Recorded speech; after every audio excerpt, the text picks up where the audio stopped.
नमस्कार साथियों, स्वागत है आपका जर्नी इनसाइड में। और जैसे कि मैंने पिछली वीडियो में कहा था कि मैं कुछ नए नए टॉपिक्स आपके लिए लेके आ रहा हूँ। न्यूमरोलॉजी के बारे में हमने बहुत बातें कर ली हैं। मैंने करीब 150 से ज़्यादा वीडियो ऑलरेडी आपको दी हैं, जिसमें मैंने न्यूमरोलॉजी के डिफरेंट एस्पेक्ट्स के बारे में, डिफरेंट चार्ट्स के बारे में, डिफरेंट नंबर्स के बारे में बहुत डिटेल में आपसे बात की है। और मुझे खुशी है कि आप उन चार्ट्स को पढ़ के अपनी खुद का एनालिसिस कर पा रहे हैं, खुद के नंबर्स को, खुद की वाइब्रेशन को समझ पा रहे हैं। और जैसे मैं हमेशा कहता हूं कि मैं आपकी हेल्प करता हूं आपके लाइफ के पर्सनल चैलेंजेस को सॉल्व करने में, और मैं यूज़ करता हूं scientific and logical principles of numerology, graphology and wrist watch therapy. तो काफ़ी मेरे व्यूअर्स ने क्वेश्चन किया था कि सर हमेशा आप न्यूमरोलॉजी की बात करते हैं, ये ग्राफोलॉजी क्या है, कैसे काम करती है, रिस्ट वॉच थेरेपी कैसे काम करती है, उसके बारे में आपने अभी तक कभी कुछ नहीं बताया। तो चलिए इन सब्जेक्ट्स के बारे में हम थोड़ा सा डीप में एक्सप्लोर करेंगे। बस आपको एक बात ये याद रखनी है कि जब भी हम ऑकल्ट साइंसेस की बात करते हैं, चाहे वो न्यूमरोलॉजी है, ग्राफोलॉजी है, astrology, vastu, reiki, crystal healing, distant healing, sound healing, तो इन सब में हम बेसिकली बात करते हैं एनर्जीज़ की, वाइब्रेशंस की, फ्रिक्वेंसीज की। और जहाँ न्यूमरोलॉजी में हम स्टडी करते हैं energies contained and represented by numbers और उनका हमारी लाइफ पे क्या इम्पैक्ट पड़ता है, ग्राफोलॉजी में हम बात करते हैं the energies contained in the forms and shapes. जैसे एक यंत्र होता है, और जो जैसे चाहे कुबेर यंत्र है या लक्ष्मी यंत्र है या किसी भी और तरह का यंत्र है, और उसकी एक पर्टिकुलर शेप होती है, एक डिज़ाइन होता है, और उसमें कुछ एनर्जीज निहित होती हैं, लेटेंट होती हैं, और उनको एक्टिवेट करने के लिए कुछ रिचुअल्स होते हैं, कुछ मंत्र साधना करनी पड़ती है, कुछ और तरह के एक्टिविटीज़ परफॉर्म करने पड़ते हैं। उसी तरह अगर हम हैंड राइटिंग देखते हैं या ग्राफोलॉजी देखते हैं, तो वो भी that is a combination of loops, lines and curves. तो वहाँ हम एनर्जीज को एक्टिवेट करते हैं by practicing handwriting strokes in certain forms. तो वो कैसे होता है, क्या करता है, इसके बारे में हम आज डिटेल में चर्चा करेंगे। तो देखिए, न्यूमरोलॉजी के बारे में हमने बहुत बात की है, और जैसे मैं हमेशा एग्जांपल देता हूँ, हमारी डेट ऑफ बर्थ एक व्हीकल की तरह है, एक गाड़ी की तरह है जो हमारी ज़िंदगी की गाड़ी है। और हमारी डेट ऑफ बर्थ में जो नंबर्स हैं वो रिप्रेजेंट करते हैं कि हमारे इस व्हीकल में कौन से गैजेट्स अवेलेबल हैं जो हमारी स्ट्रेंथ है, हमारी जर्नी को फैसिलिटेट कर रहे हैं, स्मूथ कर रहे हैं, और कौन से नंबर्स मिसिंग है जिसकी वजह से हमारी गाड़ी में कुछ लैकिंग्स हैं या वीकनेसेस हैं जिसे हमें ओवरकम करना है। But date of birth is given, उसके बारे में हम कुछ नहीं कर सकते हैं। तो डेट ऑफ बर्थ से जो भी हमारी पर्सनैलिटीज़ या करेक्टरिस्टिक्स या ट्रेड्स या जो भी दूसरी प्रेफरेंसेस या जो भी चीज़ें हम प्रेडिक्ट कर पाते हैं वो गिवन है, that is given by the God to us, उसके बारे में हम कुछ नहीं कर सकते हैं। But graphology talks about the acquired talents. अपनी ज़िंदगी जीने के दरमियान हमने किस तरह के पर्सनैलिटी टाइप्स अपने लाइफ में डेवलप किए, किस तरह की क्वालिटीज़ डेवलप करी, किस तरह का वर्क एथिक्स डेवलप किया, क्या risk taking abilities, initiative taking abilities develop करी, किस तरह के रिलेशनशिप्स हमने फॉर्म किए, हमारे पेरेंट्स के साथ में, आसपास के लोगों के साथ में रिलेशंस कैसे हैं, इस तरह की बहुत सारी बातें हम ग्राफोलॉजी मतलब hand writing and signature analysis में हम करते हैं। तो थोड़ा सा देखते हैं कि ग्राफोलॉजी क्या है।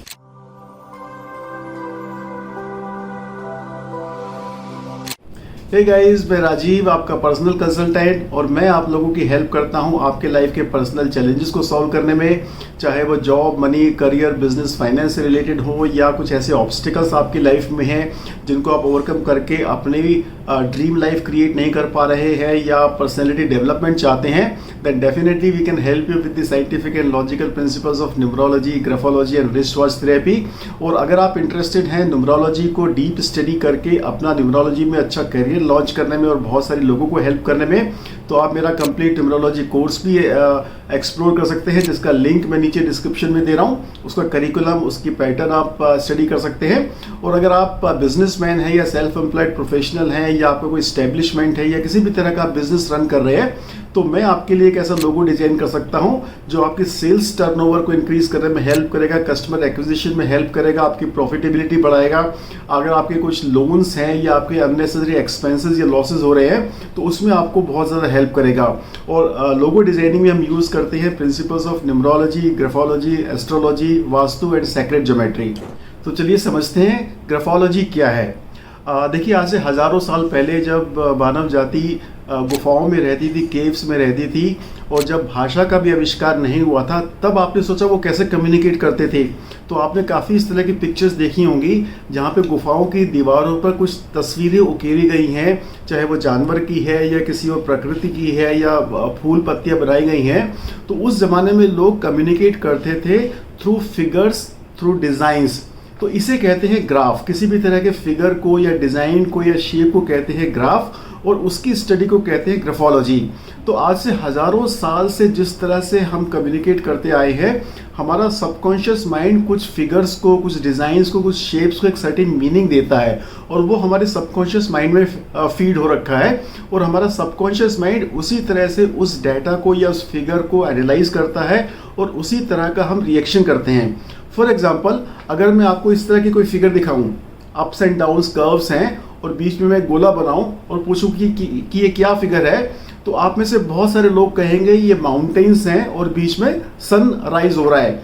लेकिन अगर मैं आपको कहूं कि ये एक एग ट्रे है, अंडे की ट्रे है, और बीच में एक अंडा रखा हुआ है, तो लेकिन हमारा माइंड प्रोग्राम्ड है कि इस तरह का कोई भी फिगर आता है तो हम उसे कहते हैं कि माउंटेन है और बीच में सनराइज हो रहा है। तो this is how our subconscious mind is programmed. तो जब हम छोटे होते हैं, बचपन में होते हैं, बिल्कुल क्लीन स्लेट लेके पैदा होते हैं, और जैसे जैसे हम बड़े होते जाते हैं, हम स्कूल में जाते हैं, हमारे पेरेंट्स, हमारे टीचर्स, हमारे आसपास का माहौल, हमारे दोस्त, और जिस तरह के एक्सपीरियंसेस हम गो थ्रू होते हैं, वो हमें बहुत सारा डाटा हमारे मन में फीड करते हैं। और जिस तरह का भी डाटा हमारे मन में फीड होता रहता है, उसी तरह की प्रोग्रामिंग या कंडीशनिंग हमारे सबकॉन्शियस माइंड की होती रहती है। एक एग्जांपल देके आपको बताता हूँ कि ये कंडीशनिंग कैसे होती है। से फॉर एग्जांपल, आप जब छोटे थे, बचपन में 4 साल, 5 साल से 6 साल के थे, आपकी टीचर ने आपको क्लास के सामने बुलाया कोई पोएम पढ़ने के लिए, और वहाँ पे आप फंबल कर गए, आप भूल गए, पोएम ठीक से नहीं सुना पाए, वो पूरी क्लास हंस पड़ी। It was a moment of embarrassment and humiliation for you. अगर ऐसा ही एक्सपीरियंस 2-3 दफ़ा होता है, तो अब आपके सबकॉन्शियस माइंड की ये प्रोग्रामिंग हो जाती है कि I am not a good public speaker. मैं जब भी लोगों के सामने आता हूँ, मैं भूल जाता हूँ और मैं कांपने लगता हूँ, मेरे को बहुत डर लगता है। और ये डर या ये कंडीशनिंग या प्रोग्रामिंग जिंदगी भर आपके साथ में रहती है। ये घटना 4 साल में या 5 साल में जब घटी थी, वो हम भूल जाते हैं, लेकिन आदमी 50 साल, 60 साल, 70 साल का भी हो जाता है, वो प्रोग्रामिंग उसको अभी तक गाइड करती रहती है, और वो फियर के कारण वो कभी भी पब्लिक परफॉर्मेंस नहीं कर पाता है या पब्लिक स्पीकिंग नहीं कर पाता है। This is how our subconscious mind is programmed. तो बचपन से लेकर आज तक जितने भी एक्सपीरियंसेस हमने लाइफ में लिए हैं, वो कुछ ना कुछ हमारी दिमाग को प्रोग्राम करते रहे हैं, और जिसको एनालाइज करके हम अपना वैल्यू क्रिएट करते हैं, अपना बिलीव्स क्रिएट करते हैं, अपनी पर्सनैलिटीज़ डेवलप करते हैं, और वही चीज़ें हमें हमारी लाइफ में ड्राइव करती रहती हैं। जैसे कंप्यूटर है, उसके सॉफ्टवेयर में जो भी प्रोग्रामिंग डाल दी गई है, अब कंप्यूटर वैसा ही बिहेव करेगा। तो जिस तरह की प्रोग्रामिंग मेरे सबकॉन्शियस माइंड की हो गई है, मैं लाइफ लॉन्ग वैसा ही बिहेव करता रहता हूँ।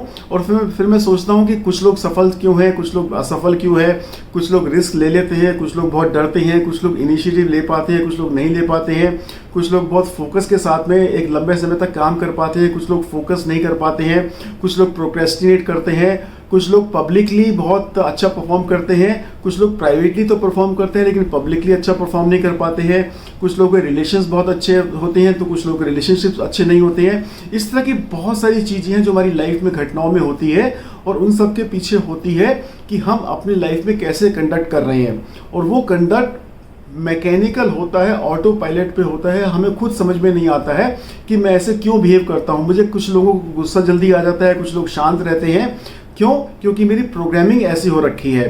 तो ये प्रोग्रामिंग हमारी हैंडराइटिंग में कैसे झलकती है, इसको थोड़ा सा देखते हैं। So graphology is a psycho neuro muscular activity. मेरे माइंड में, साइको माइंड में एक थॉट इम्पल्स आया, और वो मेरे नर्वस सिस्टम से होता हुआ मेरे हैंड में, मेरी मसल्स में आया, और फिर मैं कुछ हैंड राइटिंग लिख रहा हूँ। आपने ज़रूर नोटिस किया होगा कि हर आदमी की हैंड राइटिंग एकदम अलग होती है। ए से लेकर जेड तक लेटर्स सबके लिए सेम है, लेकिन सबकी हैंड राइटिंग अलग है, सबका सिग्नेचर अलग है और वो एक बहुत यूनिक पैटर्न बनाता है और वो सिग्नेचर या वो हैंड राइटिंग उस बंदे की पहचान बन जाती है। कभी कभी आपने देखा होगा कि कुछ सिग्नेचर्स ऐसे होते हैं जिसमें हम पढ़ नहीं सकते हैं कि बंदे ने लिखा क्या है या नाम कैसे लिखा है, लेकिन हम सिग्नेचर देख के ही समझ जाते हैं कि ये फला बंदे का सिग्नेचर है, तो ये फला बंदे की हैंड राइटिंग है, ये उस बंदे ने लिखा है। तो ये बहुत यूनिक होता है। तो ये यूनिकनेस, ये डिफरेंट या डिस्टिंक्ट पैटर्न कैसे आता है? क्योंकि जैसा मेरा सबकॉन्शियस माइंड का प्रोग्रामिंग है, पैटर्न है, उसी तरह की थॉट इम्पल्स मेरे नर्वस सिस्टम से होती हुई मेरे हाथ में आती है, नर्व्स में आती है, मसल्स में आती है, और उसी तरह के स्ट्रोक्स में अपने लेटर्स में या वर्ड्स में लगाता हूँ। तो एज ए ग्राफोलॉजिस्ट हमारा काम है उन लूप्स, लाइंस एंड कर्व्स को स्टडी करना और फिर ये निकालना कि ये लूप्स, लाइंस या कर्व्स, ये हैंड राइटिंग या सिग्नेचर उस व्यक्ति के पर्सनैलिटीज के बारे में, ट्रेट्स के बारे में, सबकॉन्शियस पैटर्न्स के बारे में हमें क्या बता रहे हैं। तो ये होता है ग्राफोलॉजी या हैंड राइटिंग और सिग्नेचर एनालिसिस। अब इसका होता है ग्राफोथेरेपी। वो क्या मतलब होता है कि अगर सिग्नेचर इस तरह से है, हैंड राइटिंग इस तरह से है, तो प्रोग्रामिंग हमारी ऐसे है। अब इस प्रोग्रामिंग हमारे लिए फेवरेबल भी हो सकती है, अनफेवरेबल भी हो सकती है, लेकिन हमें चूंकि पता ही नहीं कि हमारी सबकॉन्शियस प्रोग्रामिंग क्या है, हम ऑटो पायलट पे मैकेनिकली, कंपल्सिवली काम करते रहते हैं। तो मैं एज ए ग्राफोलॉजिस्ट आपको बताता हूं कि कौन सी प्रोग्रामिंग या कौन से पैटर्न्स आपके लिए फेवरेबल है, कंड्यूसिव है, आपको हेल्प कर रहे हैं, वो कौन से पैटर्न्स हैं जो आपको चेंज करने हैं। लेकिन वो चेंज होंगे कैसे? तो हम क्या करते हैं, हम हैंड राइटिंग के थोड़े से स्ट्रोक्स, सिग्नेचर के थोड़े से स्ट्रोक्स चेंज कर देते हैं। तो जब अपन उन रिवाइज स्ट्रोक्स को प्रैक्टिस करते हैं तो अब ये रिवर्स मैकेनिज्म होती है, वो हमारे मसल से होती हुई, नर्वस सिस्टम से होती हुई हमारे सबकॉन्शियस माइंड तक जाती है और हमारे सबकॉन्शियस माइंड को न्यू प्रोग्रामिंग देती है। जैसे आपने जंगल में देखा होगा, एक रास्ते पर चलते चलते एक पगडंडी बन जाती है और नई पगडंडी बनाना बड़ा मुश्किल होता है। तो ग्राफोथेरेपी में हम क्या करते हैं, जो पुरानी पगडंडी है उस पर चलना छोड़ देते हैं, तो उस पर फिर से घास उगाती है, वो पगडंडी बंद हो जाती है और नई पगडंडी पे हम चलना शुरू कर देते हैं। तो धीरे धीरे वो नई पगडंडी या नई न्यूरल पाथवेज या नए पैटर्न्स क्रिएट होना शुरू हो जाते हैं। So friends, this is how graphology works. Graphology इसीलिए बहुत ज़्यादा पावरफुल है कि जो डीप डाउन हमारे फियर्स हैं, हमारे पैटर्न्स हैं, या वो प्रोग्रामिंग है जो हमें आगे नहीं बढ़ने दे रही है, या जो पैटर्न्स हैं जो हमें लिमिट कर रहे हैं या हमारी लाइफ को मैनिपुलेट कर रहे हैं, now we can consciously be aware of them and change them at our will. ज़रूरत है सिर्फ थोड़े से इसको प्रैक्टिस करने की। तो हम क्या करते हैं, हम सिग्नेचर से कुछ स्ट्रोक्स रिवाइज करते हैं, उसको डिफरेंट फॉर्मेट में डिज़ाइन करते हैं, या कुछ लेटर्स हैं जैसे एस है, एच है, और उनको सर्टेन वे में हम प्रैक्टिस करते हैं। तो धीरे धीरे धीरे विद इन 3-4 मंथ्स हम एकदम से न्यू पैटर्न्स को अपनी सबकॉन्शियस माइंड में रीराइट कर लेते हैं and that becomes a permanent feature for us. तो why not develop and why not reprogram our mind to help us achieve our goals, and this is the whole purpose of graphotherapy. So friends, इसके बारे में हम आगे के episode में और बहुत ज़्यादा एक्सप्लोर करेंगे। आप मेरे साथ बने रहिए। आपको ये इन्फॉर्मेशन कैसी लग रही है ज़रूर मुझसे कम्युनिकेट करते रहिए, या आपके कुछ सवाल हैं इस विषय में तो आप मुझसे पूछ सकते हैं। आगे जाके हम न्यूमरोग्राफो के बारे में भी बात करेंगे, कहाँ दोनों मैच करती हैं, कहाँ दोनों डिफर करती हैं, वो भी हम डीप में एक्सप्लोर करेंगे अगले एपिसोड्स में। लेकिन तब तक आप चैनल को सब्सक्राइब करते रहिए, लाइक करते रहिए, शेयर करते रहिए, कमेंट करते रहिए और बेल आइकन जरूर प्रेस कीजिए, क्योंकि अगली हर इन्फॉर्मेशन सबसे पहले आपको मिलेगी। So I see you next time. Bye bye.